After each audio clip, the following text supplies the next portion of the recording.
Assalamualaikum Kak, selamat malam. Waalaikumsalam, selamat malam Kak. Ini dengan kakak siapa ya namanya? Nama aku Asri. Oh iya, Kak Asri. Selamat datang ya, terima kasih sudah menghubungi. Pada malam hari ini kita punya rencana untuk bimbingan karir ya Kak. Sebelumnya mohon maaf ya, kita bimbingan karirnya lewat online karena keterbatasan tempat ya Kak. Coba kita lihat dulu ya Kak, bahwa setiap orang itu punya kekuatan. Kakak percaya nggak? Percaya. Nah, meskipun kekuatan itu kan belum tentu terlihat gitu ya semuanya. Tapi sebelumnya boleh nggak kalau kakak cerita dulu gitu, apa yang saat ini paling kakak khawatirkan setelah lulus nanti? Kan kakak sekarang baru sidang ya kak ya? Betul. Nah, coba bisa diceritakan nggak kekhawatirannya apa? Semenjak saya lulus, saya lebih ke takut jadi pengangguran aja sih Kak. Soalnya saya merasa nggak punya skill yang menonjol. Kayak nggak tahu harus ngapain, nggak tahu harus kerja apa. Oh gitu ya kak, wajar sih kak, apalagi kan itu di masa transisi ya kak. Tapi saya percaya sih, setiap pengalaman hidup kakak gitu ya pasti menyimpan keterampilan yang bisa dipindahkan.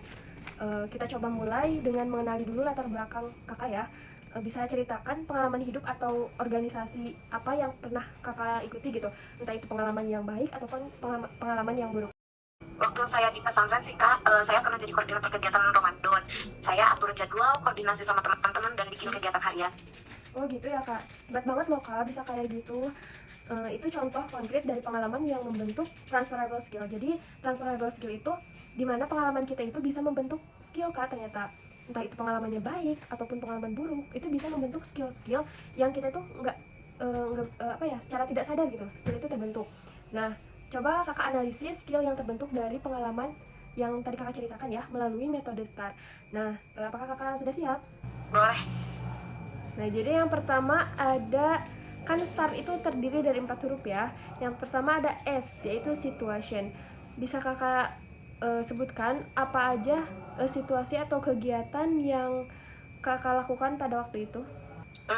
Waktu itu kegiatan yang saya lakukan jadi panitia kegiatan Ramadan Kak. Oke, sekarang huruf yang kedua ada T atau task, atau tugas gitu ya. Jadi tugas apa atau peran apa yang kakak ambil pada waktu kegiatan tersebut? Ketua pelaksana. Oh iya, keren. Kemudian ada A atau action. Aksi apa atau langkah apa yang kakak ambil untuk menyelesaikan tugas kakak sebagai ketua pelaksana itu? Yang pertama sih saya buat sistem shift dan briefing harian. Dan kemudian serta harus koordinasi panitia sama peserta sih Kak. Oh iya iya. Terus yang terakhir ada R atau result. Hasil apa yang kakak dapat sih dari pengalaman itu? Coba refleksikan, kira-kira hasilnya apa sih gitu, skill yang terbentuk. Salah satunya ya dari rasa tanggung jawab saya yang jadi bertambah.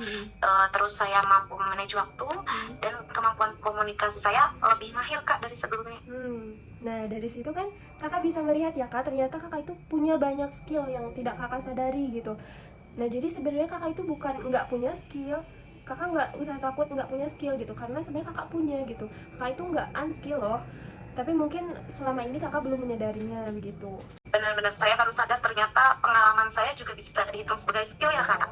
Iya kak, betul sekali, bisa, sangat bisa dihitung sebagai skill. Coba sekarang ya kak, hubungkan skill kakak dengan target karir yang kakak mau gitu. Kira-kira bidang apa yang menarik untuk kakak? Kita bisa cocokkan skill kakak dengan kebutuhan di bidang itu. Saya lebih tertarik ke kerja di organisasi sosial sih Kak, yang berfokus ke pendidikan. Karena apa? Karena saya lulusan dari sarjana pendidikan, alhamdulillah. Nah itu pilihan yang bagus sih kak. Dan menurut saya juga itu sangat cocok gitu dengan pengalaman kakak yang tadi kakak ceritakan sebelumnya. Skill kakak juga sangat relevan untuk dunia kerja itu. Nah, jadi pada malam hari ini kira-kira pelajaran apa yang kakak dapat tentang diri kakak? Saya lebih yakin sih kalau saya nggak benar-benar unskill atau nggak punya skill ya Kak. Karena mungkin hanya belum tahu aja caranya mengenali dan menjelaskannya gitu. Terima kasih Kak sudah membantu saya. Ya, sama-sama. Alhamdulillah ya kak. Jadi sekarang kakak udah bisa lebih mengenali diri kakak, lebih tahu apa skill kakak gitu ya. Saya berharap semoga kedepannya kakak mempunyai karir atau pekerjaan yang cocok dengan minat dan bakat kakak. Amin, amin, amin. Terima kasih banyak Kak. Oke kak, selamat